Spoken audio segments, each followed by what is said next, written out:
ఈ నెల 9వ తారీఖు నుంచి రాష్ట్ర ప్రభుత్వం చేపట్టిన మహాలక్ష్మి ఉచిత ప్రయాణం మహిళలకి ఆడపిల్లలకి అదేవిధంగా థర్డ్ జెండర్కి టీఎస్ఆర్టీసీ యాజమాన్యం చాలా సక్సెస్ఫుల్గా ఇంప్లిమెంట్ చేయడం జరుగుతుంది. చాలా చోట్ల అనూహ్య స్పందన వచ్చింది. రికార్డ్ స్థాయిలో ప్రయాణికులు మా బస్సులో ప్రయాణం చేయడం జరుగుతుంది. బట్ ఈ ఒక పథకం ఇంప్లిమెంట్ చేయడంలో యాజమాన్యానికి ముఖ్యంగా మన సిబ్బంది కూడా కొన్ని సమస్యలు తెలియెత్తుతున్నావు.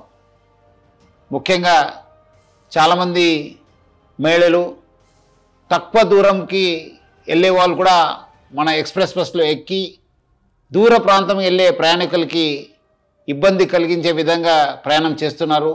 వాళ్ళందరికీ కూడా నా తరఫు నుంచి యాజమాన్య తరఫు నుంచి కోరుతున్నాను, మీరు తక్కువ దూరంలో వెళ్ళే వాళ్ళైతే వెలుగు బస్సులో ప్రయాణించాలని చెప్పి నేను మరీ కోరుతున్నాను. అదేవిధంగా కొంతమంది మహిళలు స్టేజ్ కాకుండా మధ్యలో రోడ్ మధ్యలో ఆపడము, లేదంటే ఎక్కడ కావాలో అక్కడ ఆపండి అని చెప్పి అడుగుతున్నారు. దీనివల్ల కూడా చాలా దూర ప్రాంతంలో వెళ్ళే వాళ్ళు కూడా చాలా ఇబ్బంది కలుగుతుంది. స్టేజ్ దగ్గర మాత్రమే మా బస్సు ఆగడం జరుగుతుంది. సో ముఖ్యంగా దీనివల్ల కూడా దూర ప్రాంతం వెళ్ళే వాళ్ళు వేరే ప్రయాణికులు కూడా మేలు జరుగుతుంది. మన కండక్టర్స్కి డ్రైవర్స్ కూడా బాగా జరుగుతుంది. లేదంటే కొన్ని చోట్ల మనకు చాలా ఇబ్బంది కలుగుతుంది. మన కండక్టర్స్ కూడా చాలా ఇబ్బంది పడుతున్నారు. ప్రజలు బాగా సహకరించారు. వాళ్ళందరూ కూడా నా తరపు నుంచి యాజమాన్య తరపు కూడా ధన్యవాదాలు తెలుపుతున్నాను.